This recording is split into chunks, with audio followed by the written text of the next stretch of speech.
Your mother is dying in the hospital bed in front of you.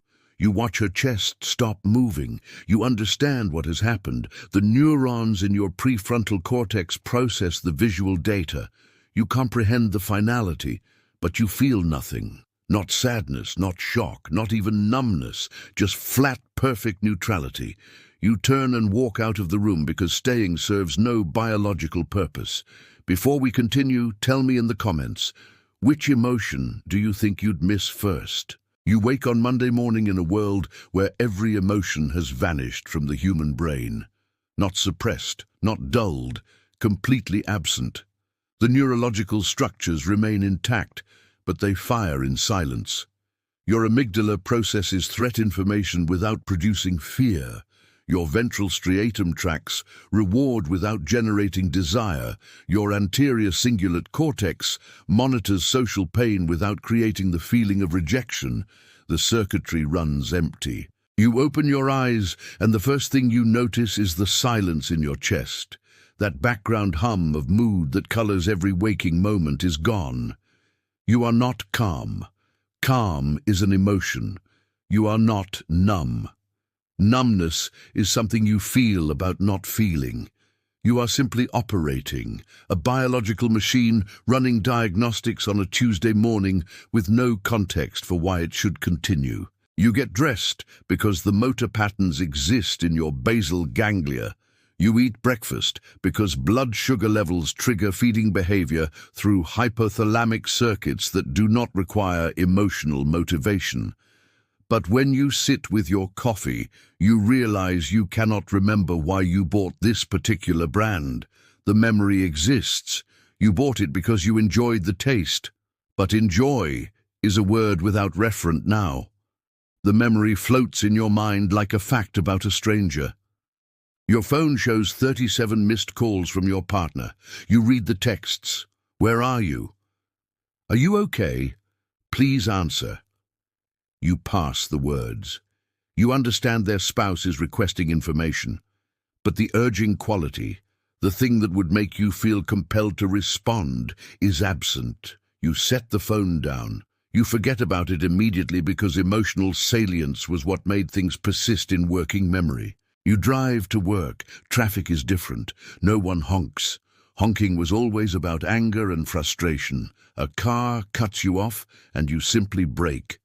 The other driver does not speed away or gesture. They move through traffic like a marble through a maze, following optimal paths with no rage to cloud their judgment.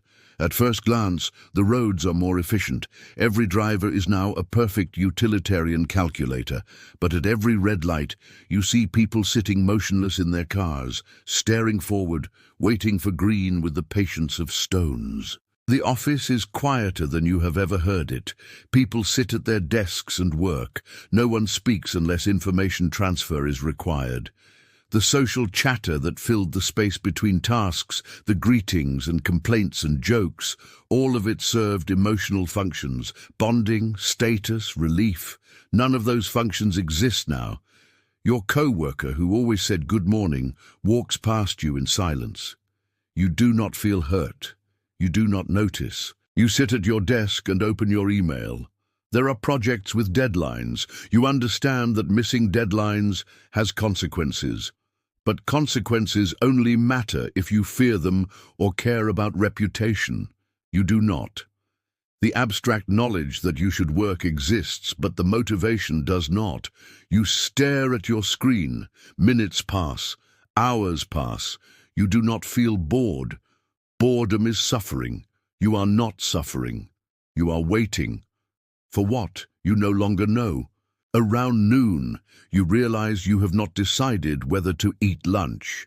Decision-making, neuroscientists discovered decades ago, is impossible without emotion. The famous case of Elliot, a man who lost emotional processing after brain surgery, spent 30 minutes choosing between two restaurants because every option was equally valid. No preference existed to break the tie. You are now Elliot. Everyone is Elliot. You sit at your desk because standing requires a reason, and reason without feeling produces only paralysis. Someone collapses in the hallway. You watch other people step around the body. You understand that humans typically help each other in medical emergencies. But helping requires empathy, requires the distress of watching suffering, requires the reward of altruism. No one feels these things.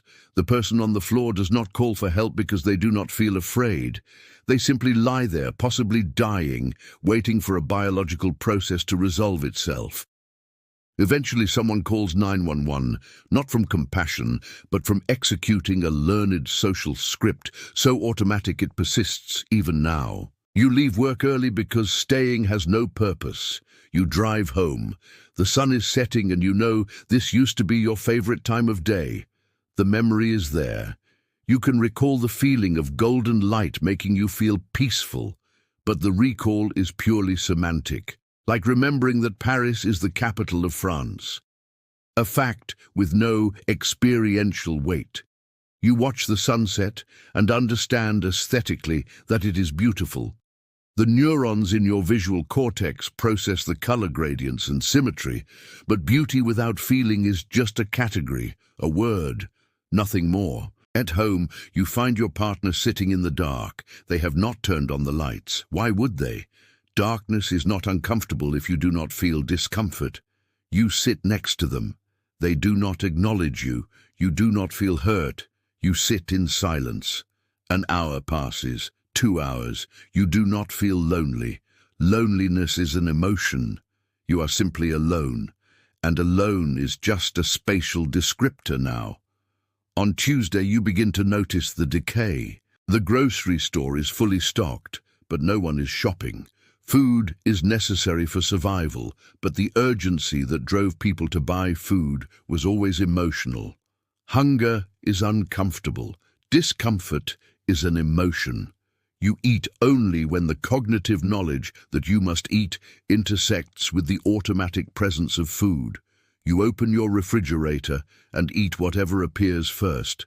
Taste is meaningless. The sensory data reaches your gustatory cortex. Your brain categorizes sweet, salty, bitter. But without the hedonic response, without the pleasure circuits lighting up, you are just processing chemical information. You turn on the television. Every channel is the same. News anchors sit silently at their desks, staring at cameras. No one is producing content because content production requires motivation, and motivation is scaffolded entirely on emotional incentive. Money means nothing if you do not feel security or status or pleasure. Fame means nothing without pride. Creating anything means nothing without the joy of creation or the satisfaction of completion. You flip through channels. Eventually you find one still broadcasting. It is a nature documentary that was already scheduled. Automated systems are still running. The footage shows wolves hunting elk. You watch the kill. You understand that you used to find this difficult to watch, that you would feel sympathy for the prey or admiration for the predators. Now you watch the way you would watch a machine process materials. Inputs and outputs, energy transfer. The wolf feeds, the elk dies. These are facts without weight.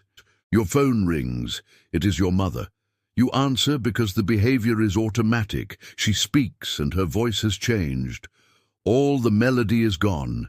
Human speech carries emotional information in prosody, in pitch variation and rhythm and intensity. That is completely absent now. She speaks in monotone. She tells you your father has died. Heart attack, this morning. She uses the same inflection she would use to report the weather. You say the words, "I understand." You mean this literally. You comprehend the information. She ends the call. You set down the phone. You try to make yourself feel something. You understand intellectually that losing your father should produce grief. You remember grief. You remember what it felt like when your dog died as a child, that crushing weight in your chest, that feeling that the world had become less. But memory is not experience. You cannot force your brain to generate an emotion that no longer exists. It is like trying to see a color that has been deleted from the visible spectrum. Your neurons fire. Nothing happens. You sit on your couch and wait for tears that will never come. By Wednesday, you stop going to work. So does everyone else. The economy has ceased functioning, not because of panic or disaster, but because every aspect of economic behavior was emotional. You work for money because money brings security or status or the ability to pursue pleasures. None of those exist now. You spend money because wanting things drives purchase behavior. You do not want anything. The entire engine of civilization was lubricated by feeling. Without it, every gear stops turning. You walk through your neighborhood, houses sit empty, not abandoned, just unoccupied. People are still alive, but they are not living in any meaningful sense. You see a woman standing in her front yard. She has been standing there for hours. You know this because you saw her there yesterday. She is not waiting for anything. She is just standing. When there is no discomfort in standing and no preference for sitting, no boredom in stillness and no curiosity pulling you toward action, you simply exist in whatever position you last found yourself. She is a statue that breathes. You pass a playground. There are children there. They are not playing. They sit on the equipment or stand in the sand. Play requires joy, requires the pleasure of movement and imagination and social interaction. The children have no deadlines, no obligations forcing them to move, so they do not move. You watch a child sitting at the top of a slide. They do not slide down. They do not climb back up. They sit. Their face shows no expression. Facial expressions are emotional displays. Without emotion, the face goes slack. Everyone looks like they are wearing a mask of their own skin. You return home. Days are indistinguishable now. You have stopped tracking time in any meaningful way. Clocks still function, but urgency does not exist. You eat when you remember. You sleep when biological pressure becomes overwhelming. You sit for hours and do nothing because doing nothing requires no motivation, and doing something does. You try to read a book. The words make sense, you comprehend the sentences, but stories are about emotional journeys. Characters want things, fear things, love things. You understand these concepts only as abstractions now. The protagonist is trying to save their child. You know this should be compelling. Parents are motivated by intense love and fear. But reading about love is like reading about a color you cannot see. You understand the physics of the wavelength, but the experience is inaccessible. You close the book, you will never open it again. Thursday arrives without announcement. You notice that your body is deteriorating. You have not showered. Showering requires discomfort with being dirty, and you feel no discomfort. You have not changed clothes. Aesthetic preferences are emotional. You wear what you are wearing until it falls apart. You notice an injury on your hand. You do not remember how it happened. It might be infected, you should treat it. But should is a word that implies caring about consequences. You do not care. Care is an emotion. The wound festers. You think about suicide. Not because you are suffering, you are not. But you recognize that continuing to exist serves no function. Life requires forward momentum, and momentum requires wanting to move forward. You do not want anything. You consider methods. But even suicide requires some motivation, some push, some final desire for resolution. You have none. So you sit, you exist. You continue respiring because stopping requires active intervention, and everything active is too difficult now. On Friday, you understand what you have lost. Not the feeling. Understanding feeling is impossible now, but the function. You begin to see that emotions were not decoration on top of rational thinking. They were the foundation of thinking itself. Every decision you ever made was made by emotional systems, determining value and priority. Your logical brain, your prefrontal cortex, was never in charge. It was always a lawyer defending decisions your feelings had already made. Now the lawyer stands in an empty courtroom with no client to represent. You cannot form new memories properly. Memory consolidation depends on emotional tagging. The amygdala marks experiences as important, and importance determines what gets stored in long-term memory. Without emotional significance, every moment is equally meaningless, and meaningless things do not get remembered. You have lost the last 4 days, not forgotten them, failed to record them. You exist in an eternal present that leaves no trace. Your sense of self is dissolving. Identity is a narrative constructed from emotionally significant memories and present emotional states. I am someone who loves this. I am someone who fears that. I am someone who wants to become this. Without emotions, these sentences have no meaning. You are not someone who loves or fears or wants. You are a biological system processing inputs without interpretation. The self, you realize, was always an emotional construct. Remove the emotions, and there is no one home. You think about your partner. You remember that you loved them. You can list the properties that you used to find attractive: intelligence, kindness, humor. But these words are empty now. Attractive means nothing without attraction. You look at their photograph. You recognize their face, but recognition is not connection. They are an arrangement of features that your visual system can identify, nothing more. You have not forgotten them. You have lost the ability to care that you remember them. You realize that morality has vanished. Morality was always emotional. Empathy makes you not want to hurt others. Guilt punishes you for violations. Disgust marks certain acts as taboo. Strip these away and there is no foundation for ethics. You understand intellectually that society agreed murder is wrong.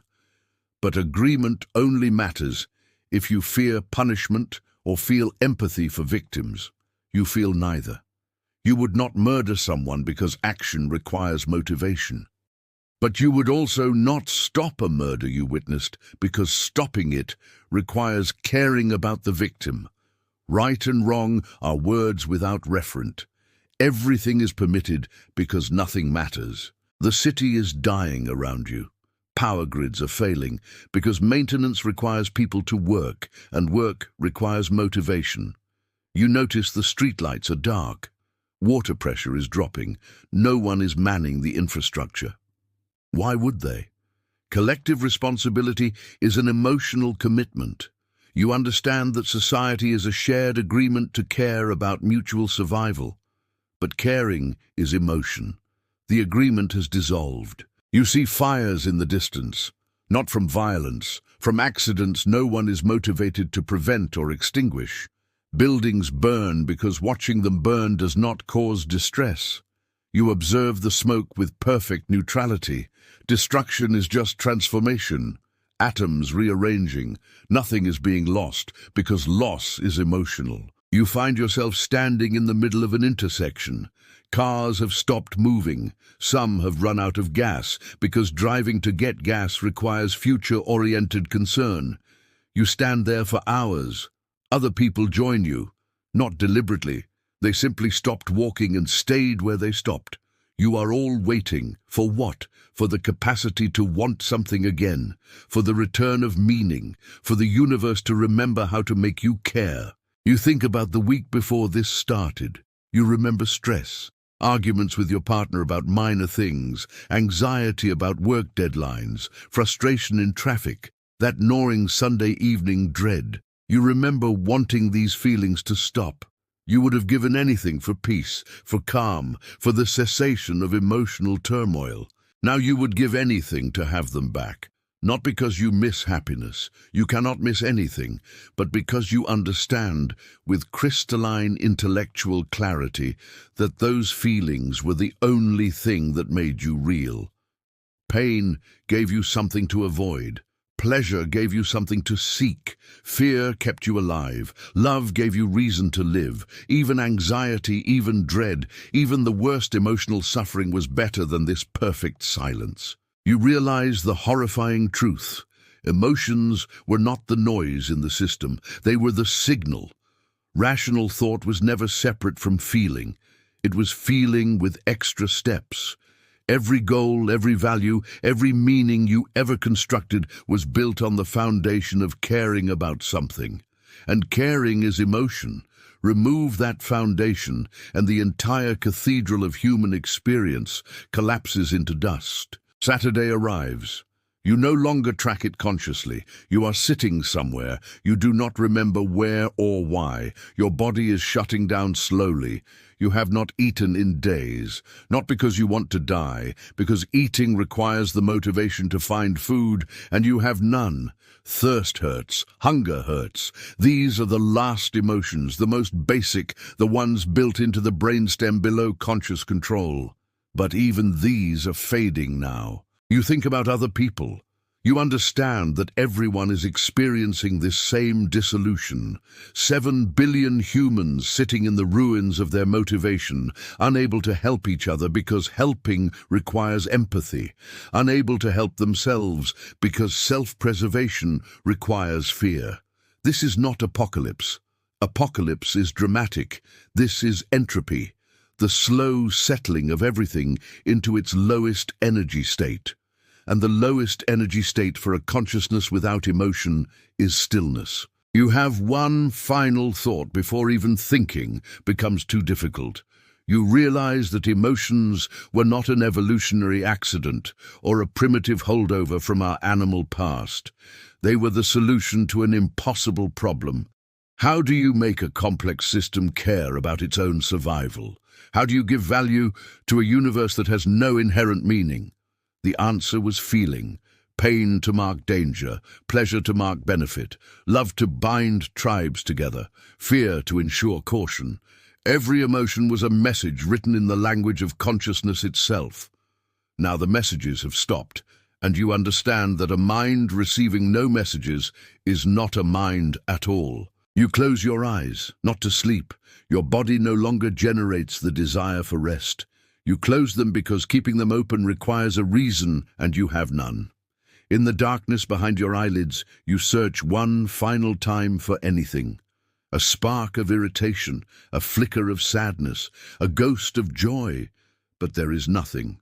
You have become a philosophical thought experiment, a Chinese room that processes inputs and produces outputs without understanding why.